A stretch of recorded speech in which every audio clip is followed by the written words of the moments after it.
Welcome back to Tech by Pike. Today we are performing some synthetic benchmarking for the M2 Max 14-inch MacBook Pro and the 16-inch MacBook Pro. Both of these have the M2 Max, like I said. Both have a terabyte SSD and 32 gigabytes of unified memory. The 16-inch comes with a 140 watt power brick, and the 14-inch comes with the 96 watt power brick. So we're going to do some synthetic benchmarking, and we're going to see if bigger is better and more powerful because the chassis is bigger, better airflow, bigger fans, or if the 14-inch can match the 16-inch and there's not much of a gap, but maybe this one gets a little bit warmer and the fans kick on a little quicker. It's hard to say. We're going to find out. Let's get some benchmarking going. Let's get into it. We're running Cinebench R23 on both the 16 and 14-inch MacBook Pros with the M2 chip. We're starting out with the CPU multi-core test, and then we're going to move on to the single-core test, and then I'll give the results here at the end. Synthetic benchmarking with Cinebench R23 is now complete on the 14 and 16-inch. The scores are so close, and that would make sense since they're both M2 Max chips on both laptops. The CPU multi-core score on the 14-inch was 14,754. The single-core score was 1,625. On the 16-inch, we have a multi-core score of 14,764, and the single-core score was 1,641. I guess the real difference is the fans started kicking on the 14-inch about midway through the benchmarking, and they stayed on till about the end. And that makes sense. It is a smaller chassis. The 16-inch, the fans did not kick on, and it was completely quiet during the whole benchmarking process. So there you go. We're going to do some more benchmarking here, leveraging 3D Mark Wildlife Extreme. It's a cross-platform benchmark for comparing graphic performance, and so we're going to go ahead and test both of them. My thought is, since they're both M2 Max chips, there won't be much of a difference, but we're going to find out here real quick. So we'll start that, and I can't find, there we go. And we'll start that. So I'll come back with some scores. Okay, the benchmarking is over, and for the 14-inch, we got a overall score of 17,969 with an average frame rate of 107.6 FPS, and you can look at some performance monitoring there if you can see that. For the 16-inch, we got an overall score of 19,908 and an average frame rate of 119.2 FPS, so a bit higher for the 16-inch.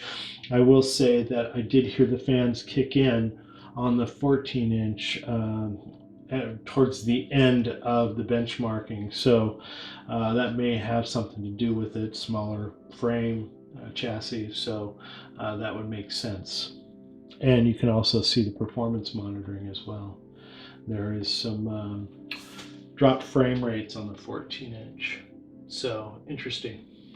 So I've been waiting for this one, disk speed tests. So we're going to go ahead and run them both here for the 14 and 16. We're going to do some comparisons here. Okay, the scores are close. The 14-inch disk speed test, the write speeds were 6,138.4 megabytes. The read speed was 5,056.7 megabytes, and that's the 14-inch. And then the 16-inch, we got 6,129.9 megabytes, and then the read speeds were 5,060.2. So that all makes sense. Our next test is going to be with GFX Bench Metal, and we're going to use our high-level tests, Aztec Ruins, high tier off screen, and then 1440p Aztec Ruins high tier off screen, and then normal tier. Let's go ahead and get that going here. We're going to start. And we're going to start. All right, we'll come back with the results. Okay, we're done here with the GFX bench metal synthetic benchmarking. We got our scores in here. It looks like the only score that the 14-inch beat on the 16-inch is the top one with Aztec Ruins High Tier. The 14-inch got a score of 7,724.44 frames at 120.131 frames per second.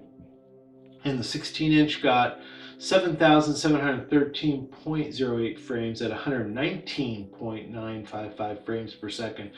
But all the rest of the scores going down here for Aztec Ruins, 4K Aztec Ruin High Tier, 1440p Aztec Ruins High Tier, and then normal tier, then 1080p normal tier off screen. Looks like the 16-inch beat out the 14-inch. This one's pretty close. The normal tier with the 14 and the 16 are pretty close. Okay. All right, we got Geekbench 5 here. We're going to do a CPO benchmark for both the 14 and the 16. I'm going to run this right now. All right, and there we go. So we'll come back with some scores here in just a minute or two. All right, Geekbench 5, very close scores. 14-inch got a single core score of 1,962, and then a multi-core score of 15,365. Single core score on the 16-inch, 2,050, and then the multi-core score is 15,256. So negligible. I'm going to go ahead and scroll down, and you can get some of these scores in more detail for both laptops here. I'm going to do it on this side as well. Hopefully you can see that okay, and you can slow this video down if you want to take a closer look. All right, let's move on. This is interesting. I got some single core score comparisons. This is the device we have, the 14-inch M2 Max, and this is the 16-inch M2 Max, and you can see your device, and then all the way down it goes from the Macbook Pro 14 2021 all the way to the Mac Mini scores, and then it's the same on this side as well. So some comparisons there. That's good. We're going to run Shadow of the Tomb Raider in-game benchmarking tool on both laptops individually because I only have one account with Steam. Now, I know that this is not a gaming laptop, but I thought it would be interesting to kind of show what kind of benchmarking, what kind of FPS we can get on a high settings within this game. So I'm going to do it individually, and then we'll talk about the scores. So right now, the settings are on high, and we're going to run it on the 17-inch M2 Max. Okay, the results are in for the 16-inch MacBook Pro M2 Max. We got a frames rendered of 17,855 and an average FPS of 114. Let's do the same test on the 14-inch, see what we get. Okay, we're running the 14-inch now with Shadow of the Tomb Raider. In-game benchmarking. Settings are on high, so let's go ahead and run it right now. All right, we'll be back with some scores. Okay, so the score is definitely different. On the 14-inch, the graphics were setting on high, and frames rendered was 12,831. The 16-inch got 17,855. The average FPS on the 14 was 82, and the average FPS on the 16 was 114.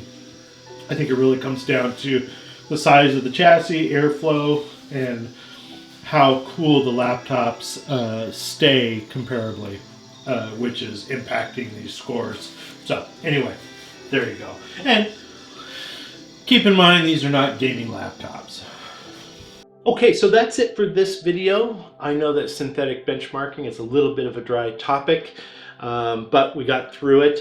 The obvious winner by a slim margin is the 16-inch, and it really is because it's bigger, larger chassis, a lot more space within the chassis for better airflow and better cooling over the 14-inch. The fans didn't kick on at all during our benchmarking on the 16-inch. When on the 14-inch they did kick on periodically, and the temps did rise a little bit more on the 14-inch. So there you go. I will say it again, if you do have an M1 version of any one of these laptops, more than likely you're better off not upgrading. There has been videos out there about performance over the M1 versus the M2, and I really think, in my personal opinion, is that if you have an M1, I wouldn't upgrade to the M2. Now, if you have a previous version before that, then you might want to think about it, upgrading to one of these M2 versions, or even going out to the refurbished Apple website and possibly looking for an M1 MacBook Pro, which they do have them out there periodically. So there's always that. If you like this video, go ahead and hit the like button. If you want to subscribe, go ahead and hit the subscribe button. We appreciate it. It helps the channel. Not only that, it gives us an opportunity to bring more videos like this to you. And for that, we appreciate it. We'll see you in the next one.